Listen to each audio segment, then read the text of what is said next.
Hello, friends, and welcome to another episode of the Foundation Worldview podcast, where we seek to answer your questions so that you can equip the children that God has placed in your care to carefully evaluate every idea they encounter and understand the truth of the biblical worldview. I'm your host, Elizabeth Urbanowitz, and I'm thrilled that you've joined me for another episode today. Today's question says, Hi, Elizabeth. Would you recommend only Christian worldview curriculum for a homeschooling family? I'm afraid if I do only Christian curriculum, I would be sheltering my children and not preparing them enough to be able to reject secular worldviews when they get older. This is a really important question, and it's actually one that I'm very passionate about because my background is in education. So we're going to dive down deep into this question today. But before we do that, if you found the content of this podcast beneficial, please invest the few seconds that it takes to rate it, to review it, and also to subscribe to make sure that you don't miss any future episodes. Also, if you have a question that you would like for me to answer on a future Foundation Worldview podcast, you can do that by going to foundationworldview.com/podcast. Now, as I mentioned, this is a question that I'm really passionate about because I spent the first decade of my professional career as an elementary teacher in a Christian school. And then I spent the next 4 years after that doing consulting work for Christian schools. And I personally am actually a proponent of using non-Christian curriculum, secular curriculums in both the homeschool and the Christian school setting. And so before anybody freaks out, just be patient. I'm going to explain myself in a few minutes here, just why it is that I am a proponent of using secular curriculum in both the homeschool and the Christian school setting. Now, I want to say that I know that this can be challenging, especially if you are in a homeschool setting, because it is mainly Christian publishers and Christian publishing houses that produce homeschool curriculum. So this can be a little bit more challenging in the homeschool setting, but it's still something that is possible, and I would encourage you to consider. I promote using secular curriculum in both the homeschool and Christian school setting for two reasons. The first reason is that sadly, and this truly is just, I think, a tragedy, most Christian curriculums lack the academic rigor that secular curriculums have. That just most Christian curriculums are lacking in this area. I actually got myself into a little bit of trouble when I first started Foundation Worldview because I just really wanted to encourage people to be very academically rigorous in what we are doing with our children.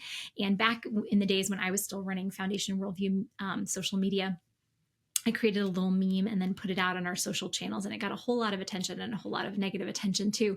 And I had a statement, I don't remember exactly what it was, but it was something to the effect of, if public schools have third graders writing 5-paragraph essays, why in Sunday school do we have kids gluing cotton balls on sheep?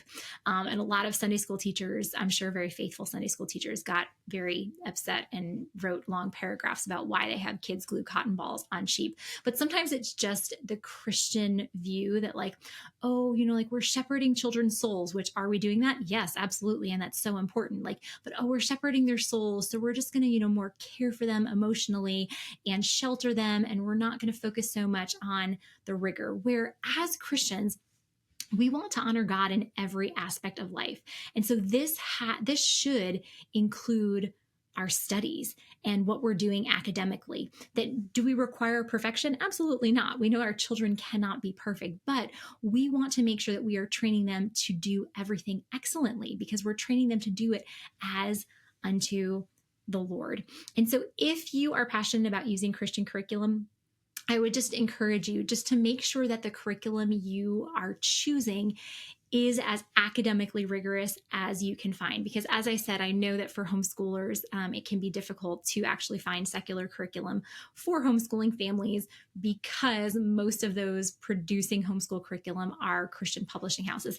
Actually, just in a few weeks here, I have a friend who is going to begin homeschooling her children next year. And so she and I are traveling to a local homeschool convention in our area so that we can go to the vendor hall and we can check out the curriculums and we can see, where they're at and which ones are academically rigorous and what do they contain. So if you're going to use a Christian curriculum, please make sure that it is one that is academically rigorous.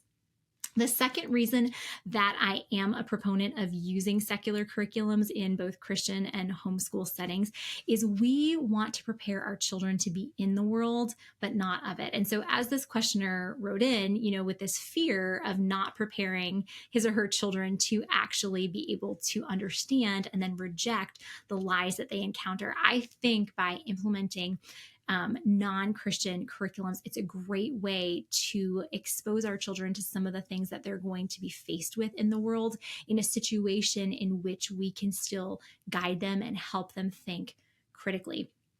And so we want to make sure that we are preparing our children to carefully evaluate every idea that they encounter. And it is really hard to do this if they never encounter unbiblical philosophies and academic subjects. If they're used to everything being presented from the Christian worldview, there can be an advantage to that in that they're hearing a Christian worldview, but there's a disadvantage as well in that they're just hearing everything from the Christian perspective, where they are going to be presented with a non-Christian perspective.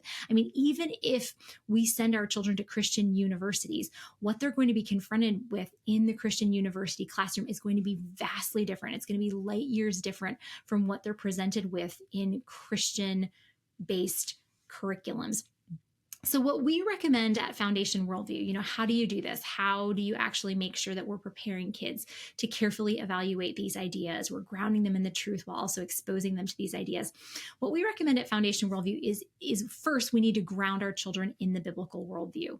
They're not going to be prepared to recognize the hollow and deceptive philosophies that they're going to encounter in the world around them if they're not first grounded in the biblical worldview. So first, we need to make sure they understand, they have a thorough biblical understanding of what the worldview is presented in Scripture. Then we need to intentionally expose them to the teachings of other worldviews so that they can compare and contrast them with Christianity. And this is where it can be really helpful if we do implement secular curriculums to actually have our kids, as they're going through science or math or literature or history, to actually ask them questions, about what is presented there. When I was teaching in a Christian school, we would get, like a weekly subscription, like a weekly reader, just like, most kids in elementary schools do. And when I first started teaching third grade, the third grade at my school subscribed to something called God's World News. So it was basically like a Christian version of Scholastic News. And we would read through it, and it had a lot of great stories. And it's, if anybody's listening out there who uses God's World News, I'm not saying stop using God's World News. I think it's a great resource. But what I was noticing is that everything was presented from a distinctly Christian perspective. And I talked to my teaching partners and I said, we're not preparing our kids to actually listen to what's presented in the news and evaluate it through a Christian lens. So we actually went to administration that next year and we said, can we subscribe to Scholastic News instead of God's World News? And they allowed us to do that once we explained our reasoning. And then every week, as the Scholastic News would come, I would ask my students key questions about what was presented there. Sometimes there would be articles about different animals.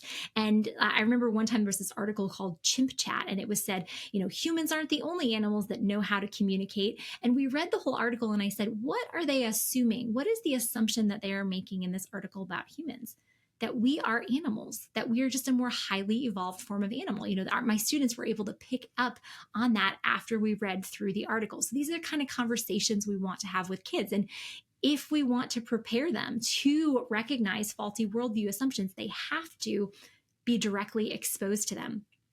Then we need to teach them skills in careful thinking and practice those skills with both secular material and Christian material, because that's another danger of always using Christian material, that our kids can be under the impression that if anything is written from someone who claims to be a Christian, that material is automatically true, where that is just not the case. Number one, any person is a fallen person. So, not all of the material that I create, I work really hard to make sure that it's accurate. I have others check it, but I'm a fallen human. So there will be little things here and there that slip in, and then others will have to correct me. So we want to make sure our kids are always carefully evaluating things and holding it up to the light of Scripture. But then there are also people who claim the name of Christ who just are not genuinely following Jesus and promote things that are distinctly unbiblical.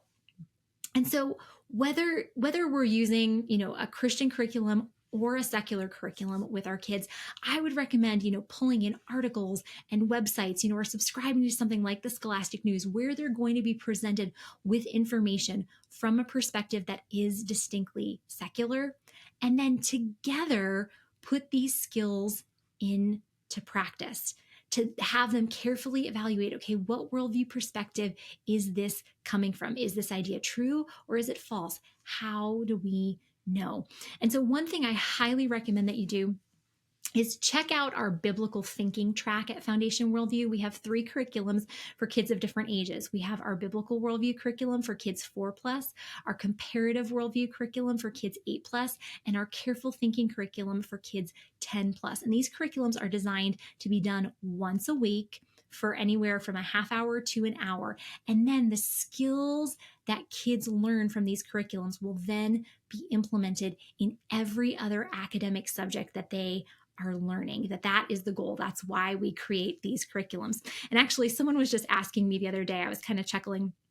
They said, Elizabeth, if you get married one day and have children of your own, are you just planning on teaching your kids all of these things that you create in curriculums on your own? Or will you actually have your kids sit down in front of these videos and watch you teaching this material? And I thought about it for a minute and I kind of laughed and I said, if I do get married one day and I have kids of my own, as awkward as this might sound, I will actually have them sit down and watch these curriculum videos and go through them. Because while I know these things, everything that I've taught, if I'm just trying to do it like on the fly on my own in these random conversations that I'm having with my kids, there's going to be huge gaps in their understanding, where everything in our curriculums has been crafted so that we're going to transform student thinking systematically. So I would still want my children to go through them. So highly recommend that you check out our curriculums at Foundation Worldview, because they can really be the foundation for all the rest of the things that you are doing in your homeschool or in your Christian school classroom.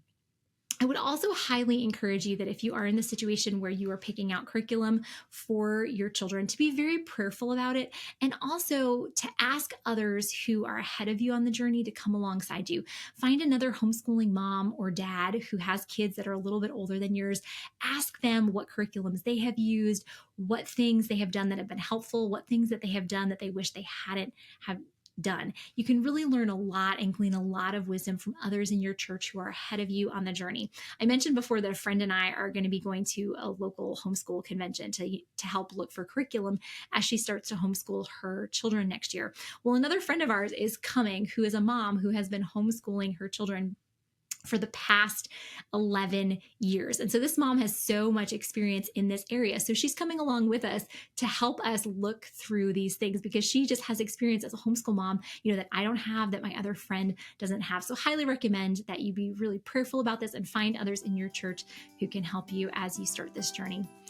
Well, that's a wrap for this episode. But as always, my prayer for you is that no matter the situation in which you and the children God has placed in your care find yourselves, that you would trust that God is working all things together for your good by using all things to conform you more into the image of His Son. I'll see you next time.